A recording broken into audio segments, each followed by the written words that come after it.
আজি আমি কথা পাতিম এক বিশেষ ধৰণৰ ৰবটৰ বিষয়ে। পৰম্পৰাগতভাৱে বনোৱা ৰবটবোৰ সাধাৰণতে মানুহৰ আকৃতিৰ আধাৰত বনোৱা হৈছিল বা বনোৱা হয়। কিন্তু এই মানুহৰ শৰীৰৰ আকাৰক আধাৰ হিচাপে লৈ বনোৱা ৰবটবোৰৰ কাৰ্যক্ষমতাত বিশেষ সীমাবদ্ধতা থাকে। এই সীমাবদ্ধতাবোৰ দূৰ কৰিবৰ কাৰণে বিশেষ ধৰণৰ ৰবটৰ আকৃতিৰ ওপৰত বৈজ্ঞানিকসকলে ৰিচাৰ্চ কৰিলে আৰু তেওঁলোকে ইতিমধ্যে এক বিশেষ ধৰণৰ ৰবট যাৰ 4খনকৈ ভৰি আছে তেনে ৰবট সাজি উলিয়াবলৈ সক্ষম হৈছে।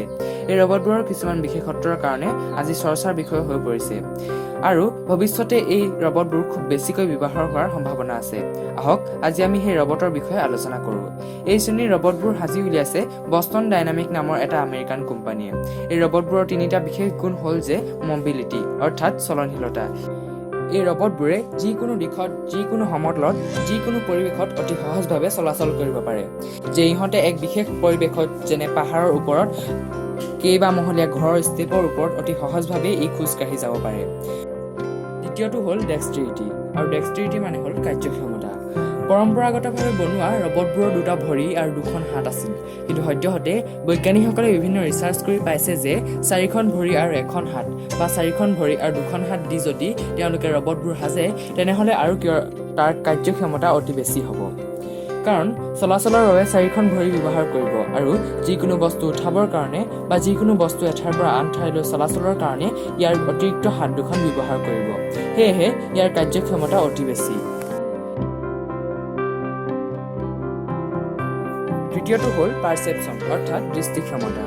পৰম্পৰাগতভাৱে বনোৱা ৰবটবোৰ কিছুমান বিশেষ দিশতহে নিজৰ পৰিৱেশটোক দেখা পাইছিল।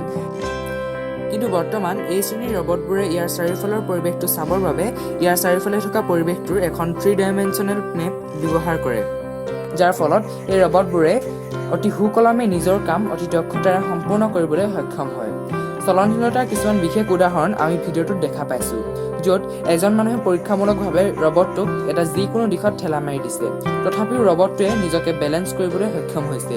এই বেলেঞ্চিং কাৰ্যসমূহত এক বিশেষ বস্তু ব্যৱহাৰ হয়, যাক কোৱা হয় জাইৰস্কোপ। আপোনালোকে যদি জাইৰস্কোপৰ বিষয়ে আৰু বিশেষ জানিব বিচাৰিছে তেনেহ'লে ইউটিউব, গুগলত চাৰ্চ কৰিব পাৰে। এনেধৰণৰ ৰবটবোৰৰ ব্যৱহাৰিতাৰ বিষয়ে ক'বলৈ গ'লে আহি থকা দিনবোৰত কোনো বস্তু এঠাইৰ পৰা আন ঠাইলৈ অনা নিয়া কৰিবৰ বাবে, অন্য গ্ৰহত বিভিন্ন ধৰণৰ বৈজ্ঞানিক গৱেষণা চলাবৰ বাবে বা মিলিটাৰী অপাৰেশ্যন বা মিলিটাৰী যুদ্ধ বিগ্ৰহত যি অঞ্চলত মানুহ যাব নোৱাৰে তেনে অঞ্চললৈ এনে ৰবটবোৰ পঠিয়াবৰ বাবে এইবোৰ ৰবট ব্যৱহাৰ হোৱাৰ সম্ভাৱনা আছে। কিছুমান অন্যান্য সম্ভাৱনা হ'ল যে এমাজন বা ফ্লিপকাৰ্ট এনেধৰণৰ কোম্পানীয়ে আপোনাক আপোনাৰ অৰ্ডাৰটো ডেলিভাৰী কৰিবৰ বাবেও এই ৰবটবোৰ ব্যৱহাৰ কৰিব পাৰে। এনেধৰণৰ কথাবোৰৰ বিষয়ে জানি থাকিবলৈ আপোনালোকে আমাৰ চেনেলটো ছাবস্ক্ৰাইব কৰক, কাষত থকা বেল আইকনটো ক্লিক কৰক এণ্ড লাইক শ্বেয়াৰ কৰিবলৈ নাপাহৰিব। ধন্যবাদ।